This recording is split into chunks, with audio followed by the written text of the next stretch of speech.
You know what time it is? Time to hang out with Mr. Coop.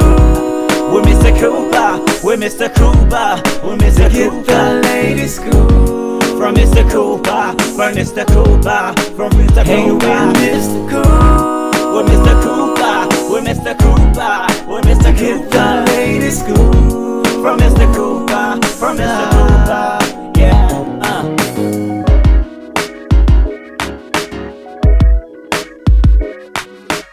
Welcome to the Big Scoop with Coop. Of course, I'm your host, Coop. This is the season finale show of season 11, and we're going out with a bang. Make sure if you haven't, make sure you go to the website, thebigscoopwithcoop.com, to catch episodes from season 1 all the way up to now. Big shout outs to everybody that's watching on Facebook, facebook.com/The Big Scoop with Coop. Big shout outs to everybody that's watching on Instagram at The Big Scoop with Coop. And also people, I'm on TikTok. That's right, I'm on TikTok, people, at The Big Scoop with Coop. And also make sure you catch me on YouTube. Go to youtube.com/The Big Scoop with Coop. Make sure you click like and subscribe so you don't miss one episode of The Big Scoop with Coop. All right, people, enough about me. Today's guest, if you are a fan of Tyler Perry's The Oval, you're going to love this show. Now, you've seen her husband Sam on the show. Now I'm bringing her on, that's right, Priscilla Owens, a.k.a. her real name is Taja V. Simpson. Now, Taja's done a lot of things in this industry. She is a director. She is an actor. And outside of the industry, she's a book author. She also have Taj Hair Growth Tonic and Oil. We will talk about all of that. So we're going to sit back, relax, kick it with Taja. We're going to see what's going on. We're going to talk about her career. We will talk about the Oval. We're going to also talk to Priscilla also. We got a few words for her also.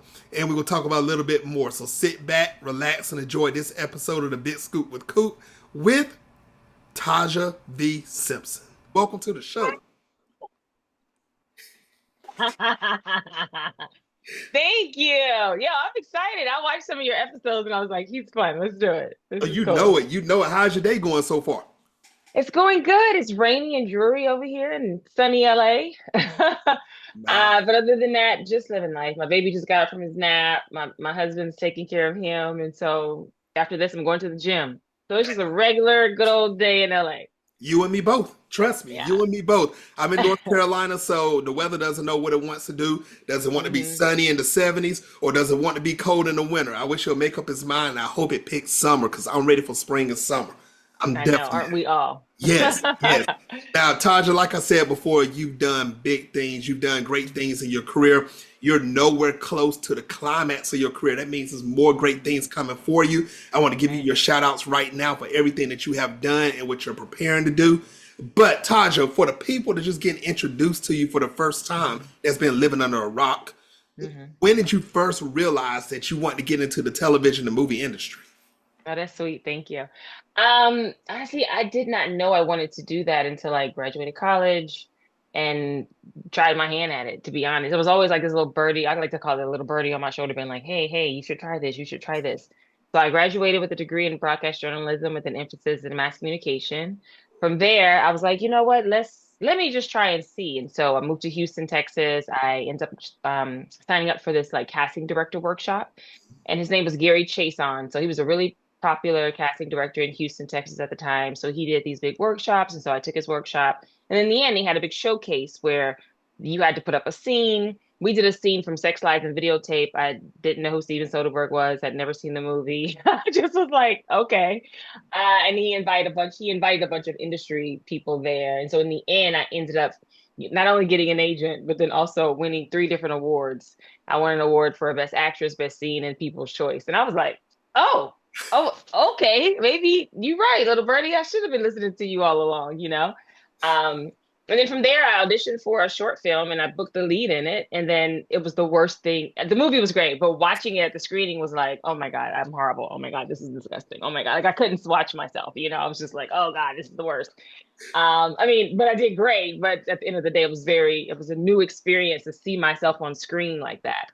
And that's how I kind of got into it. From then on, I was bit by the bug. I did another class of his. It was like a code reading class Mhm. right before I moved to LA. Now, I always wanted to move to LA. I just didn't know it was going to be for acting. When I was 7, we came to Disneyland, and I was like, "This is the best place on earth. Oh my God, I want to move here." And so, true story. And so there was always like this feeling of like, "Man, LA is beautiful. I want to go there." So I came back, before and was like, "Yeah, this is it."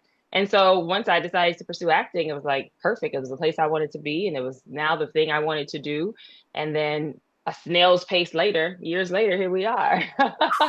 That's Yeah. crazy. Now, Taja, I tell people all the time, whenever they get a feel or a love for something, even at an early Hmm. age, there's a reason why it's in you. The little Oh, birdie, truly. you fed the bird food, and look what happened.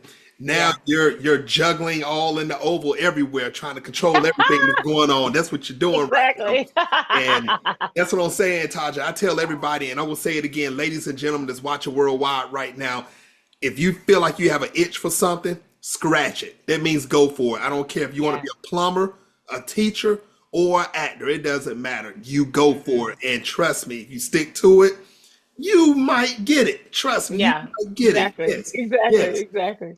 Now, Taja, what type of hurdles did you go through from the beginning of your career to where you are today? Obstacles. I think, you know what? There's so many things I could talk about, but I think I'll keep it on me. My biggest obstacle was me, right? Mm, Um, it was my lack of confidence in myself, my lack of understanding of the business, I allowed the different terminology that people would say, like you have to have a household name, you got to be a star name, you're not big enough for this, like all these different things that people would say just in regular everyday vernacular. That was just industry jargon, right? But I took that on and I believed that. Oh, I'm not gonna get cast for that. I'm not big enough for that. Oh, I'm not. I don't know if I have enough credits for that. Oh, I don't know. Are they really gonna cast a dark skinned girl for that? Like it would always be something. And then I remember when Straight Outta Compton came out, the casting directors who ended up putting out the breakdowns ended up getting in trouble, and there was this whole thing because they were doing the verbiage that they just felt so comfortable to put out into the world about light skin, dark skin, and all kind of stuff. Like this was regular, everyday things. And so once I learned years later the power of the I am statement, I was able to work my way past that and started to manifest, start to really speak into myself and really believe in myself. So there were a lot of challenges, sure, but I think had I been in a space mentally where I was strong enough to take it on, where I fully understood my power, where I truly felt like I was worthy and believed in myself, had I started to know and have the tools back when I was in my 20s that I have now, had I been equipped, it wouldn't have affected me as much as it did. It wouldn't have taken my career as long as it did to take off. My career took off when I started to really fully pour into me, be the best version of me, and work on my self love. That is when I started to get successful. wow. Yeah. Now, Taja, and I tell people this too, even though, the affirmations, those are the things that you need to do in your life to Yeah. help it create. Now, also, though, you know this also, and correct me if I'm wrong, Taja, in this industry, 1,000 no's can equal one yes. You got to have Hmm. thick skin when you're in this Hmm. industry because Totally. a lot of people try to come in and after one or two no's, they're somewhere boohooing in the corner and they're missing their Right. next door that's opening up. And I Right. know you've seen people go through that. You've probably been through it yourself. And it's, you got to have thick skin and you got to speak it for yourself to say, hey, I'm Hmm. going to accomplish this. And you did it. Exactly. And look exactly Amen. what happened. Yes. Now, Yep. Taja, Yep. did you have any mentors to help you out? Not really. No. Not industry related mentors. I mean, I think I would consider my mother a mentor. Yeah, in In general. that, yeah, yeah, no, I know what you mean. I was just in my brain, I was thinking like more industry related. Yeah, I would just say my mom. My mom always like she would always pour into me and she would always tell us, everything that you could do anything and really pour into us with all her different mama sayings, if you will. And so I just had to when I got back to the point where I fully understood the power of those words and words have power and death and life is in the power of the tongue and really understood the meaning fully of that verse in the word that it made me really understand it, right? So my mentors as I started to evolve and grow in that self-love journey are people that I've never met, are like Abraham Hicks or like Louise Hay or like people like that I would listen to daily, Joe Dispenza, Oprah, or different people that I would just listen to all the time. So now I just had to pump my mind with nothing but positive things. I changed my verbiage, I changed my vernacular, I changed how I ate, I changed what I listened to, I changed all these things. I had to work hard to change my subconscious mind that would ultimately end up changing my carnal mind. So because you change your mind, you change your life. That's what I believe, and that's what happened to me, right? And so, and by doing so, it changed me for the positive way. But I had to be really self-aware of the things that I said, the things that I spoke, the things that because words have power. I didn't realize that I was speaking death over my life, if you will, life and death. You know what I mean? I wasn't speaking in a positive way over me. I was saying the total opposite. And most people don't realize that. But it's when you take a moment and fully um, be aware and cognizant of what you're saying, Mhm. that's when you can really see the power of those words that you're saying over yourself and then work to change it. Now that's where the work comes in. That is work. Yes. Yes. That's the work that people have to do that most people run from, but you have to do the work because the reward is so much greater on the other end when you do that work on yourself. Now, Taja, do you feel that people feel like that's their hardest step is changing their lifestyle and changing the way they speak to get to where they at? Do you feel like that's what's going on with a lot of people, not even just in this industry, but just in general?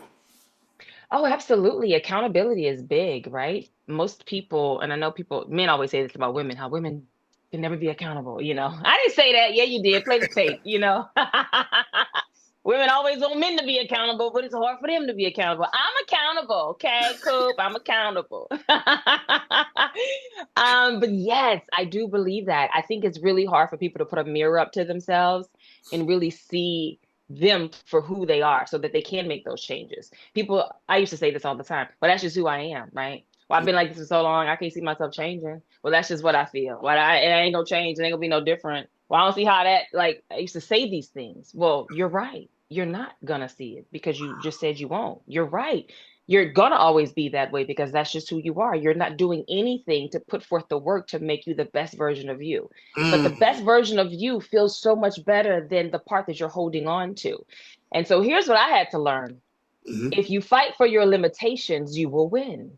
So the people that are fighting for this, no, no, well, that's just who I am, but that's just where I'm at. Well, that's just so you are limited in your thinking. I'm gonna let you live. I'm not gonna argue with you about where you want to stay because that's not where I am. So if you fight for your limitations, you will win, and I will allow that to happen. I'm not gonna debate you anymore. I've done that, right? Gosh. But we're not gonna debate. There's another Whew. saying that I say, I'll be like, yo, bosses talk to bosses when I'm dealing in my businesses and stuff. Bosses talk to bosses. So if you aren't on the level of where I am, bosses talk to bosses. I gotta move on. I gotta move. Get on my level. Hey, you know what I mean? Like once you see it's crazy. The moment I started to make those changes, then I could really hear how other people speak. Yep. Like it shines so bright. I'm like, oh, I used to think that. Oh, I used to say that. Wow, I used to do that same thing. Like, wow, like all of it used to. But then it also makes you more keenly aware of like your growth Mm. because you get to see that and recognize that that's where you used to be, but that's not where you are. Right? Ooh, You're never yes. too old to grow. So look, I have too many models, but that's my model. I'm always learning, I'm always growing for sure. Ladies and gentlemen watching worldwide right now, I hope you're taking these words and that Taja is saying right now. Hey, if you want to grow, do it. Knowledge is the key, and also speaking it is the key. If you want to be on that boss level, get yourself on that boss level. Say you're on that boss level and make yourself get to that boss level. And trust me, you can look at a lot of people totally different than what you used to look at them before. You definitely are. Now, Taja, also in this industry, you're not just an actress. Now you're a director. You Mhm. a lot of people don't know that. Now, which one is Yeah. harder, wearing that director hat or wearing that actress hat? Which one is harder for you? Definitely, yeah, harder, I would say. Good question. People always ask which one I like better, and I'm like, it's so hard to choose. But the harder one is definitely going to be directing for sure, because as the actor, you show up on set or stage, whatever have you, and this is your job. Your job is to know these lines, be this character. You got one job. But Hmm. as a director, you're the captain of this ship, so you are in charge of everything. Everything has to work the way to your liking, how you want it to be as you command your ship for every department, for every look, for every character, for everything. So directing is definitely harder, I would say. Wow. Yeah. Wow. And I'm telling you, Taja, I'm telling people worldwide, I'm spilling the beans about you, and I'm about to do it Okay. again right now. Now, ladies and gentlemen, you think she's just an actress, and you think she's just a director. Let me tell you something else Taja has done that she probably haven't announced to a lot of people. She's also an author. She has a book that's out. Let's talk Mm-hmm. about this book right quick. Mm-hmm. Whew, boy, how we gonna do this? Cracking the acting code, excuse me. How did this book come about? And what made you decide to write this? Yeah, so cracking the acting code is like the preface to my now platform, which is the Working Actors Academy. So a friend of mine and I, we both were in these spaces separately, like, man, we want to write a book about how to get started in acting. And then randomly we just started talking about it, and that's how that one was born. But for me, that journey to get to that part was people would just ask me all the time, like, hey, how do you get started? How do you do this? Like, oh my God, what do I need to do? Or they send me things like, hey, is this a scam? Or hey, what is this? Should I pay this money? No, you should not pay money to audition. No. Like, but these are valid questions because if you don't know, you don't know. And so I found myself on the phone with a lot of different people or emailing back with my sister, brother, cousin, uncle, friend, like whomever that could get to me, right? Trying to help them and things like that. And to the point where I created like an email with, here's all the things you need to know. Here are all the links. This is what you need to do. Um, and so I was sending it to people. I'm like, hey, go through this.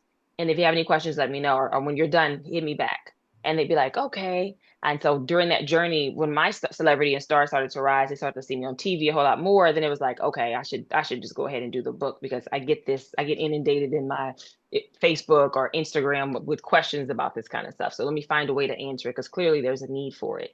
The book came out. It did pretty well. It did okay, but it was a book, and so people don't like to read. It's unfortunate that people were just. I'm like, it's in the book. I would give the book away for free and be like, call me when you're done, and I'd never hear from people again. And I'm like, okay, well, I don't know, but they just want you to tell them everything versus them actually doing the work. And I'm like, well, you're never going to make it if you're not able to do the work. This industry, you have to have thick skin, like you said earlier. You have to be in a space where you can not only mentally take that on, but physically take that on. All that rejection, all that no, you have to know how to bounce back from that. The book is going to help you with that. So from there, that's when I end up birthing the Working Actors Academy. It's an online platform. It's self-paced. You can go at your own leisure, but it's not just telling you how to get into it. It's helping you understanding your type, knowing who you are. It's also motivating. It's like you could finish it in 2 or 3 days, but it's just one of those things that I feel like the industry really needs. And when people go through it, they're like, wow, that I have my friends that are like, I wish I had this when I got started. I'm like, I know. I know. I poured my heart and soul into it for them. So yeah, that was my first book. And then my second one was Women Who Shine, and that was an international best-selling book. So she's an international best-selling author. We're gonna just put that out there. Yeah, she's excited about that. Check her resume, people. Check her resume. Yeah, so that one did really big. That was a part of a bigger system though. So it was a book of like 30 different stories with different women telling their like how stories about their lives, how they were overcome certain things, and mine was colorism. And so when I finally, it was so just gratifying to get this out. It was so healing. It was like this story I think I'd been living and ashamed of for so long to the point where I was like, I thought I was going to write about something totally different, and God was like, this, I need you to write about this. And I was completely not ready in the moment. Like, that's what we doing? You want to talk about this? You want all my business in the street. Oh, I didn't know you was ready for me to release it. Okay. So so I wrote it, and it became this huge thing, and it ended up being the forward in the book, and it was like amazing. So it was something I needed to do for a very long time. So I was really proud of myself that I was able to like overcome my shame of it, overcome everything that came along with it that helped me down, and was able to be free and like release it. So yeah, those are the two books that I've authored. Wow, Taja, tell everybody how they can get these both of these books. Yes, they both are available on Amazon. You just type my name in and it'll come up. Both of them will come up. Ladies and gentlemen Yeah. worldwide, make sure you go to Amazon, get both of these books. Not right now. You're watching this interview. After the interview, hit up Amazon, get some for yourself, your family, your friends, your cousins, even your haters. They got birthdays also. Mm. Get them all the books. You know what to do, people. Make sure you blow those books up. Get them while you can. Make sure you get them. Now, one more thing I want to talk about before we get into the big subject. Another thing a lot of people don't know about, and I wish I would have known about this before. As you see, I'm kind of bald, right? And I don't have no hair. So there's something that's out. It's called Taj Hair Growth Tonic All and right. Oil. Tell Yeah. how everybody you ran into that. Yeah. So when the beautiful thing about working a lot in this industry is that you're working a lot. I think the downside for women, well, men too, is, oh, I guess I don't know, for women is that there's a lot of heat products and heat tools that are used on your hair. And over time, especially with our hair type, it your hair will break. Like it just starts to shed, it starts to break off. So I lost a lot of my edges during that process. And I was like, I tried different over the counter things. I tried all this stuff. Nothing was working. And so I just kind of got into this headspace of like, okay, I have to figure this out. Food is your medicine. God has equipped us with everything on this world that we need to overcome any and everything. So let me do a deep dive. So I did, and I learned about Ayurvedic um, herbs and stuff, and then created my own formulation. And the efficacy of it is amazing. And I called it like Photonic. I didn't even have a name. I just was like, okay, let me try it. And it grew all my hair back, my edges, all the things. So no matter how my hair is in a protective style, a wig, or braids, a cornrow, like whatever it is, I'm always using it because you want to keep your hair protected. You want your hair to still grow back and be healthy. Um, but I still work a lot, which is great. Like like when I have interviews, I try to schedule a couple of them. I may have to go to work. I have to do whatever. And so to save my hair, I'm like Samuel L. Jackson. I got a wig maker, like I got somebody who's going to help me create a look for this character so that I can save my hair. Because when you're working on a project for weeks or months, every day they're curling your hair, they're straightening your hair, they're putting the product in every day, and your hair just can't take that. And a lot of men and women, especially in the industry, the hair just started breaking and shedding, and then you're adding hair, you're doing enhancements, you're doing all these things, but when you take all of that off, you still don't have hair. Right. So that was the journey that kind of led me to it. From there, I shared it with all my family and friends, and then I was like, I should do something with this, and that's where Taj Hair Growth came about. When I was thinking about the name, because Taj means crown. My Ooh. name is Taja. So Taj, crown, right? And then funny story, my husband, when I met him, he suffered with really bad alopecia in the back of his head. It was like a really big, like silver dollar spot, ball spot in the back of his head. And I was like, hey, yo, this could go good or bad. I don't know. But as we're dating, I'm like, so what's going on like in the back of your head? I have this hair stuff that I created. I don't know. Maybe you want to try it and see if it works. And so he was like, yeah, I'm willing to try it. But I didn't know if that was going to be like, if that was really sensitive for him. Like, I didn't know. Right. And so he tried it. And in 6 months, all his hair grew back. And he was like, okay, so what you doing with this? And so my friends laughed. They're like, you was the one because you didn't take his hair out. You brought his hair back. Amen. Turn to your neighbor, say, bring it back. Bring it back. So, yeah. So Tasha, Tasha, your husband said, okay, you brought my hair back. I'm marrying you. You ain't I'm going marrying you. nowhere. You is the one. You is the Yep. one for me. So yeah, so then it was like a slow process of us getting it together, all that stuff. And we had the efficacy tested, we got distribution. Well, they wanted us to do it. We ended up not really going through that. I just was like, I'd rather do direct to consumer versus direct to business. It's just more money that way, to be honest, if you're talking business. So yeah, so then Taj was born. Taj was also available on Amazon. We are one of the newer products there on Amazon. And but that's my baby. Like I love it. So the thing I love about both of my brands, whether it's the Working Actors Academy, TWAA, or Taj Hair Growth, is that both of these were birthed out of passion and love to help others. Yes. So that's my, I hate to keep saying motto, but that's my thing. Like, how can I be of service? Like, how can I help? Like, and this is how I can help. Well, you helped everybody. You helped them from their hair to their reading. Ladies and Hmm. gentlemen, get the book, get the hair growth, get the oil. If you got trouble with your Yeah. hair, do it. It's all natural. Come on, people. You go on There to you go. stop putting all that perm and all this other stuff in your head that's breaking it or whatever. Get the natural hair growth. You know what to do, people. Now, Taja, oh my Hmm. goodness. You got the White House running wild right now.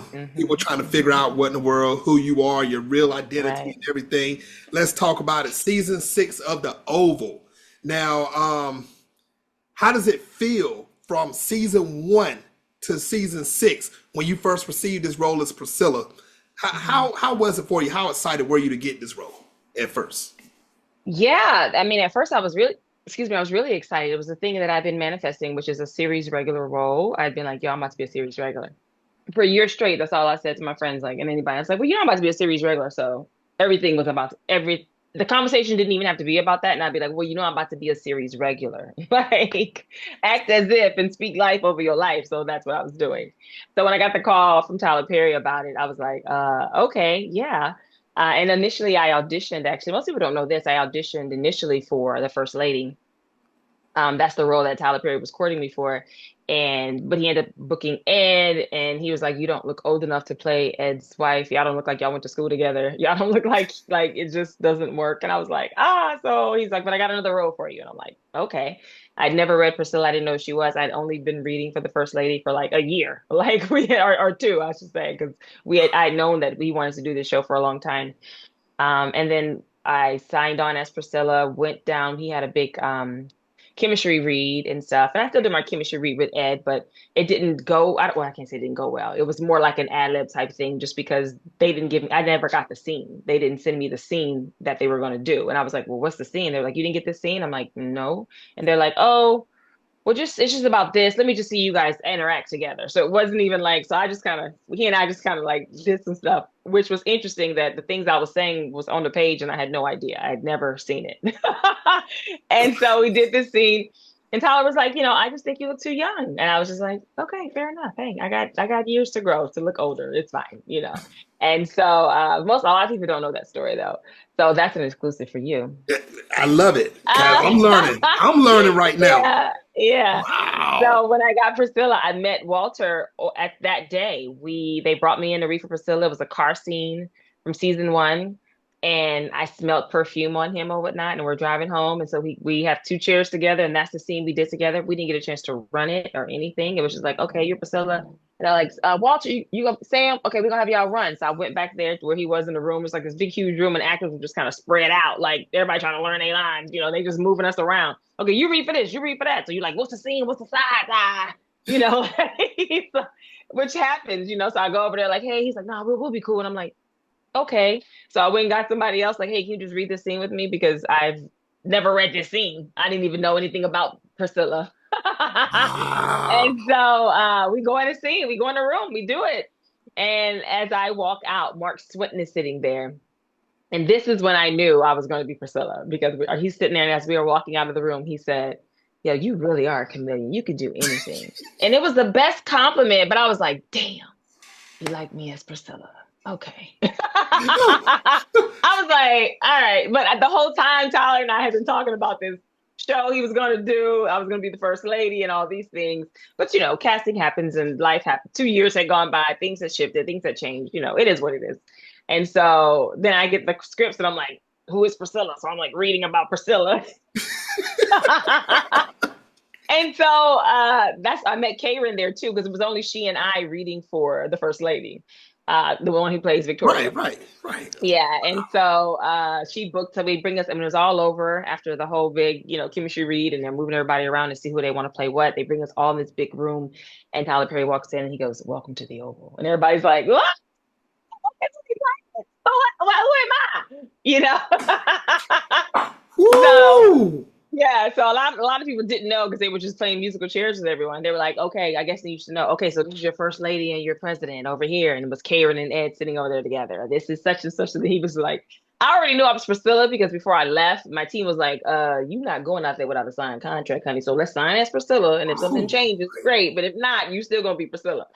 And so I was like, "Okay." So he was like, "This is Priscilla and Sam," and everybody's like, "Hey, this is Nancy and Richard." Everybody's like that's literally how we all met, which is unique in itself because we shoot a whole season so fast. So it was interesting. Everyone who was in that season was there almost, Mm. like all the main players was there, right? Hmm. Not like your day players and things like that, but it was like such a big room of so many different actors.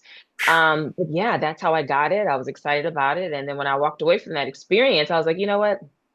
Okay, this is the role this is not the God didn't have that other role for me. This is the role he had for me. And I was like, you know what? No problem. I'm going to work this role and I'm going to be the best damn person on this show. Like that's how I speak to myself. Like my background Yes. is So, and as an athlete, I used to like, yo, you got to get in there. You got to get it. You got to bring your A game. You got to be number one. You yep. got to bring your best. Like that's how I talk to myself. Yep. And so as I'm pumping me up, I'm like, cool, all right, okay, all right, cool, cool, cool. So then I love it. I so love then it. I go home and I learn it all, and we go and shoot. And now 6 seasons later, I'm like the fan favorite, which is Priscilla Yes. Owen, which I'm really grateful for because I put a lot of work into her. Now, Taja, I want you to step away for a second because I have a question for Okay. Priscilla. I want you Ah, to bring Priscilla on for 1 minute. okay. All right. Now, Priscilla, I was watching you the other night. Um, you know, I had your husband Sam on the show a few seasons ago, right? I'm aware. Okay, okay. Now, I have a question for you, and I think the whole world wants to know this. And you're juggling, like I said, you're juggling not just regular balls, you're juggling bowling balls. You're trying to make sure nobody don't know your identity. You're trying to take care of the president that's finally walking again. You got to deal with my boy Sam, and you got to deal with your friend at the same time that's going through a whole drought. How are you actually juggling all of this and trying to keep your sanity? And let me throw in this also. You look like you're having a little bit of fun with this at the same time when you're doing it. How are you doing this and not dropping any balls at all? Oh, great question. I'll say this. My life is in disarray. My life is in a way that I've never seen it before, never dreamt of it ever being. And with it being as such, there's no way I can let the ball drop. It enhances how I approach everything else. And my approach to everything, it has to be done in decency and in order. It has to be done appropriately. I've trained for this. I'm CIA. People don't really know that in the White House. So in all of that, my training has to then show up. I can't then allow my personal life to take over. Now there are moments that Sam pushes me for sure. Yeah, he do. He do. For sure. But I have to work my in a way to where I can keep my calm, keep my cool, and make sure that I'm handling everything that's being thrown at me because it's a lot with this administration. I've never had to deal with anything like this before from any other presidency, but this one tests me for sure. And I think I handle it pretty good. Yeah, yes, you did. Ladies and gentlemen, if you want to know what else Priscilla's going to do, you better tune in on Tuesdays, 9 o'clock on BET, The Oval. Make sure you Yes. catch up with her because this woman right here that you're looking at right now, I don't know what she going to do next. Is she going to cook some hot grits and throw it on Sam? Is Sam going to really keep the house? She told Sam, you don't have a house. But Sam looking at her like, hey, but you know what? Priscilla, I'm watching you. The world is watching you. Continue to do what you do. All right, Priscilla, I need you to step away because you're supposed to left your friend house and go Hmm. to the Oval anyway. So I need to talk back to Tasha. Here All right. I am. All right. Now, Tasha, are there Ah, any other goodness. projects that you're working on that you want the world to know about? Yeah, so there are a couple. So the next thing that, well, the thing, most recent thing I've been on outside of the TV show is Found, which is Yep. another show on NBC. You also can watch it on Peacock. I'm in episode 9 of that. So it's a really great show. I saw that. And then the next film that I'll be in is Medea's Destination Wedding. So I'll be reprising my role as Deborah. The first thing I ever did in the Tyler Perry world is Boo 2, a Medea's Halloween. I played Deborah, which was like Brian's ex-wife, the role that Tyler Perry plays. I'm his ex-wife, and we have a daughter. Mhm. And so in this particular movie, our daughter just recently met somebody and now she's about to go get married in the Bahamas. And it's like, what? So this is all the players. So this is going to be a really fun movie, you know, because there's Bam, there's Joe, there's Medea, there's Cora. There's all the Medea players, you know, in that. So this is one of those funny movies that, you know, you just go, it's lighthearted, have a good time. That's going to be on Netflix. We don't have a release date yet, Mhm. but that's coming up. And I would say the next thing that I've been working on is I also have a production company. It's called Simpson and McGowan Studios. It's the last names of myself and my best friend. And so we have an app that we are getting ready to launch. It's called Frame, Frame. It's like Netflix and TikTok had a baby, if you will. So it's a place where you can stream all of your content. We really made this in a mindset for creators because as a creator, you oftentimes don't have a place to really put your stuff to showcase it and to make money from it. You can put some stuff up, but you want to make money from it, right? So it's a place where you can stream it, and it's a place where you can have go for social activities like social media. You can put up your reels, we call them frames. You can do all that kind of stuff too, and there's a music element as well. So Spotify, Netflix, TikTok all had a baby. It's called Frame, and it's a place where creators can go and upload their music, upload their movies or TV shows, or just go and be social, but you can also monetize it and start making money. So Frame, be on the lookout for that. I love it. I love it. Everybody, make sure you be on the lookout for this. This is something I'm gonna be watching myself. So make sure Mhm. you jump on it. If you got any type of talent, you're doing anything, watch out for frame because you want to be Yeah. framed in the frame. Make sure you Come do. on. That's what Come I'm on. You talking see, y'all about. see what he did there. You see what he Yep. did They, there. they didn't catch it. They didn't catch it, They Taja. catch it. They didn't catch it. They sure didn't. Now, Taja, what is the best way for everybody to follow you on social media so they can keep up with the latest and greatest? Yeah, so the platform I'm mainly on, honestly, is Instagram, but across all platforms, I'm everywhere is at Taja V Simpson. So TajaVSimpson across all social channels is at Taja V Simpson. That's what I'm talking about. Everybody, ladies and gentlemen, Mhm. worldwide, make sure you follow Tasha on social media. You want to keep up with the latest and greatest, what she's doing, make sure you follow her so you don't miss out on one thing that this woman is doing. Make sure you do it. Yes. Now, Tasha, it's the last segment of the show. It's called Take the Hmm. Floor. You have up to 2 minutes to Take say the whatever you floor. want. No questions asked. Taja Simpson, take the floor. Oh my gosh. I feel like there needs to be like a little music transition that's like, take the floor. I don't know, whatever. Uh, it's my 2 minutes. I can say whatever I want. Okay. Gosh, what do I want to say? I think I will just say believe in yourself, believe in who you are, believe in your talent and your ability because there's no one else that's going to believe in you like you. The confidence that you have in you should exude to a point where it makes people want to follow you, buy from you, allow you to influence them. I recently just watched this interview with Sterling K. Brown, and he said something that was just so great that will always stick with me.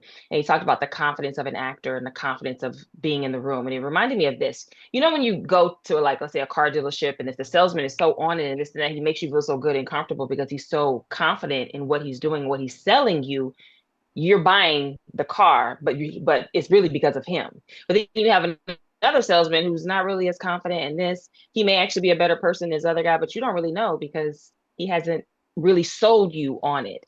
That's your job as an actor, and that's your job as a human as you're going through this world. You have to be confident in whatever it is you're doing, whatever you're selling, whatever you put your best foot forward in, whatever you're doing. Be confident so where people can then buy the products that you want to sell, that people can believe in who you are, and they can stand on your word. Be a person of integrity, be honest, allow that to shine through, and that's what will make people want to not only follow you, believe in you, be influenced by you, buy from you, all these different things. But all of that comes with belief. Belief is so powerful. Belief. So believe in yourself, work on yourself, do your mirror work. Mirror work is when you look into the mirror and you tell yourself, I love you, and any other affirmation that you need to do. You do that for at least a minute or two. Should be longer, but to start doing that. Start pouring into yourself. Start working on you to be the best version of you. And that will then catapult you to any and everything that you've ever dreamt or imagined. But it all starts with self-love. Whew. I love it. I love it. Ladies and gentlemen, once again, make sure you follow her on social media. Take that tough love. You got to do affirmation, talk to yourself. Make sure you boost yourself up. And also make sure you follow Priscilla season 6 of the Oval Tuesday night, 9 o'clock. Don't forget, get framed.